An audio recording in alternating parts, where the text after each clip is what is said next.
Seminário 2, aula 3. Então vamos dar continuidade? Vamos acompanhando aqui então nos slides. A gente tem aqui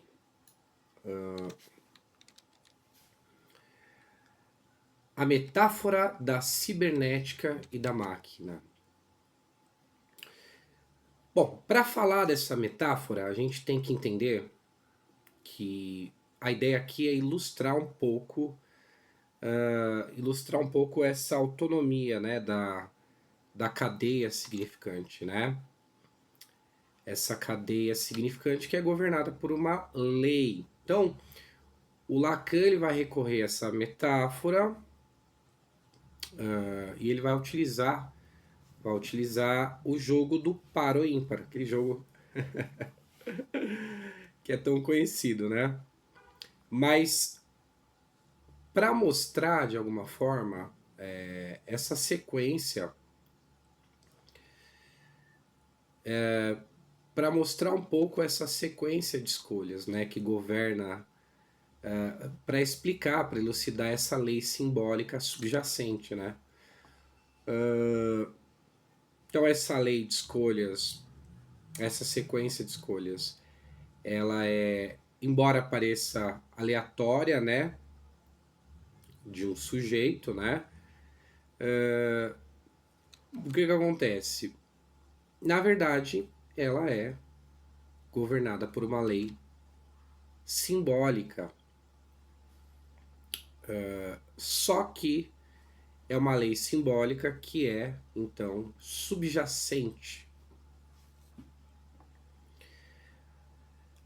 Pensando um pouco na questão da máquina, então, pega uma máquina e, quando ela vai analisar sequências, né, o computador, por exemplo, ele faz isso usando o 0 e o 1. Então, o computador, né, a linguagem do computador, ela funciona com 0 e 1. Então, comparando isso com a lei simbólica, essa modo de funcionamento do computador, a gente pode falar de uma modulação das escolhas do sujeito. Então, a ordem simbólica, quando ela é introduzida, mas ela é introduzida com uma ordem própria, assim como o computador. Tem um modo de funcionamento próprio, né? O 0 e o 1 é a lógica por trás de muitos sistemas. A lei simbólica também, uma vez introduzida, ela tem essa ordem simbólica. Então Lacan ele vai fazer, para falar dessa lei simbólica, ele vai fazer uma comparação com o que está por trás da cibernética, das máquinas.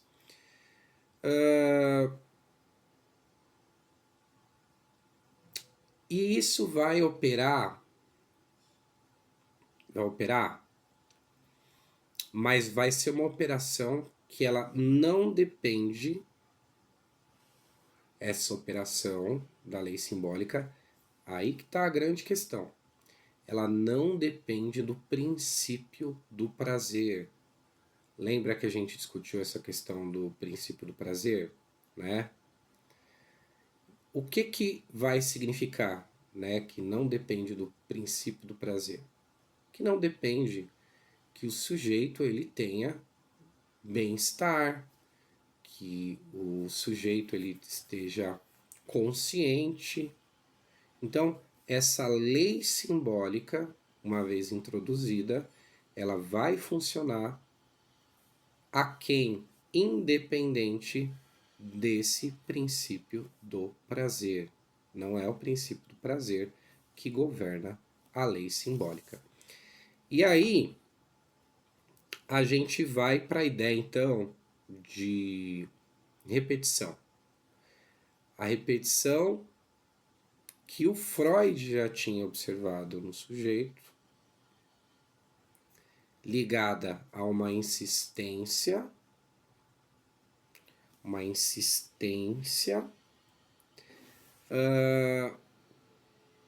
e o Freud já tinha percebido que é ligada a uma insistência, mas de uma verdade. Essa é a grande questão.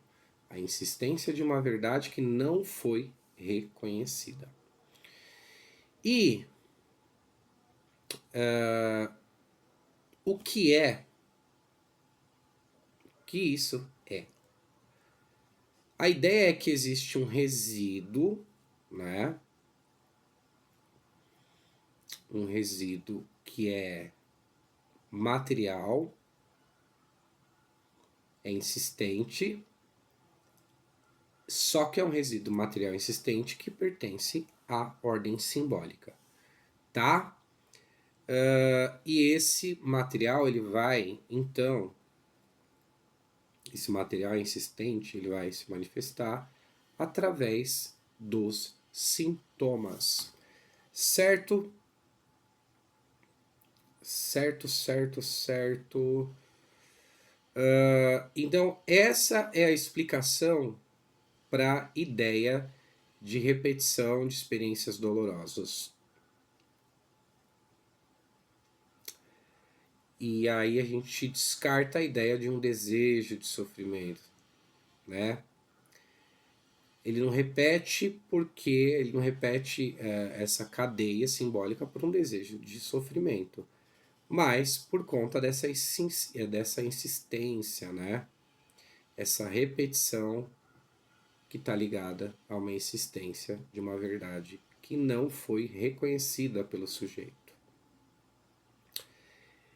E por não ser reconhecida, ignora e mantém o indivíduo preso, né?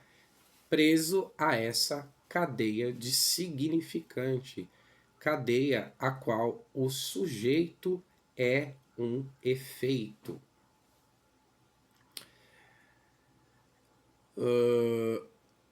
Então a gente tem aí uma teoria de sujeito do inconsciente. A gente vai explorar agora como que essa teoria de um sujeito do inconsciente se traduz na prática psicanalítica, tá bom? Aí a gente vai pro impacto, né, na prática psicanalítica. Bom, o Lacan já tinha então a concepção lacaniana do sujeito do eu.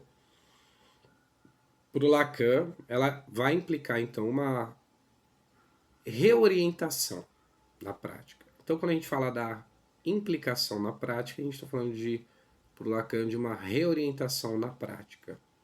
Só que não é qualquer orientação. Ela é uma orientação que vai se contrapor a uma abordagem que anteriormente era, ou que na época era dominante, que é a abordagem que o Lacan chama de psicanálise pós-freudiana, uma psicanálise que trabalha com fortalecimento do eu. E que acredita que a cura ela está relacionada ao fortalecimento do eu. Se a gente está falando aqui de sujeito do inconsciente, o Lacan está falando nesse momento da importância do que ele fala de emergência, de um surgimento de uma palavra. Só que é uma palavra que emerge do sujeito do inconsciente. O sujeito do inconsciente tem uma palavra. E essa palavra do sujeito do inconsciente, para o Lacan, ela é sufocada pelo eu. Essa ideia lacaniana vai, então, na contramão dessa psicologia pós-freudiana. Enquanto, de um lado, a gente vê a ideia do fortalecimento do eu, do outro, a gente vê, com Lacan, a ideia de um sufocamento advindo desse eu em relação à palavra, a palavra do sujeito do inconsciente. E aí a gente tem, então, a gente vai ter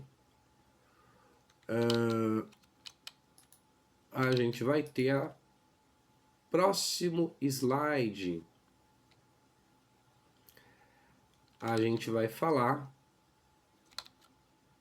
então, da crítica que o Lacan faz, para a gente poder introduzir a ideia da posição correta do analista. Então, a gente já veio falando dessa crítica desde a aula 1, na verdade, desde o seminário 1. Então, você vai encontrar na internet, aí no YouTube, aula sobre o seminário 1, onde o Lacan faz críticas a essa psicologia pós-freudiana, desde o seminário 1. Mas isso é importante para a gente entender e reforçar aqui no seminário 2 a ideia da posição do analista. Lembrando que uma análise que vai operar em um registro que é puramente imaginário é uma análise que opera na função da modelagem do eu do analisando. Parte então do eu do analista, um eu que serve de referência e que faz a modelagem do eu do analisante. É a ideia da referência do próprio eu do analista. Fazendo assim, a gente tem que o analista serve de espelho, um espelho para o eu do paciente. E quando a gente volta para os estudos, que você vai encontrar também no seminário 1 e no seminário, as aulas 1 e 2 do seminário 2, comigo, aqui no YouTube, a ideia do estádio do espelho. E no estádio do espelho, a gente tem a alienação. Então, quando o analista ele é a função do espelho, quando ele introduz o seu próprio eu, ele está servindo como espelho. Servindo como espelho, ele também está atuando, né? Ele está promovendo no paciente essa identificação alienante que a gente discutiu no estádio do espelho. Isso é, então, operar no eixo imaginário, ok? E vai reforçar, então, essa alienação.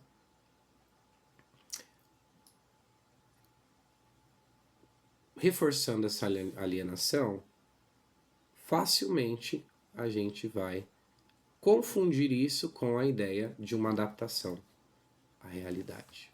Então, não é difícil para o Lacan, nessas psicologias gerais,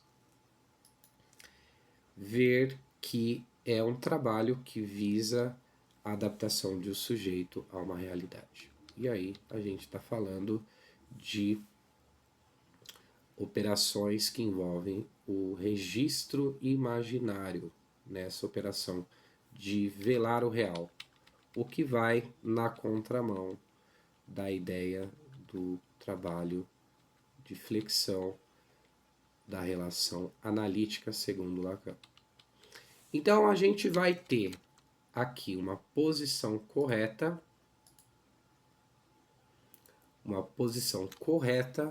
do analista. E quando a gente fala dessa posição correta do analista, vamos lá.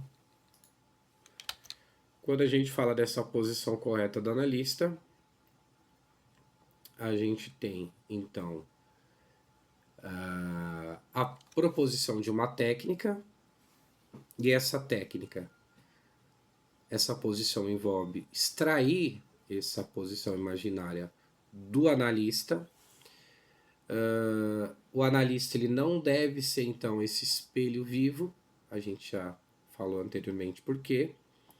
Ele, então, não deve refletir, né, como um espelho vivo, mas ele pode e deve refletir o vazio. Por quê? Porque o seu próprio eu, né, ele tem que estar ausente nesse processo. Lacan fala de uma purificação do eu, do analista. Porque ele não vai responder a partir do seu eu, mas ele vai então fomentar, facilitar o surgimento desse vácuo. Ele vai criar esse vácuo porque isso vai facilitar e vai suscitar a criação do discurso, do analisando um discurso, então, que vai poder se desdobrar. Tá bom? Continuando a falar sobre a posição que o analista ocupa, ele vai... Essa aula aqui ela é fundamental para entender, tá? Embora seja uma aula básica, a gente está indo aqui de uma forma tranquila, são ideias centrais que o Lacan apresenta nesse seminário, e entender isso vai facilitar. Entender não, mas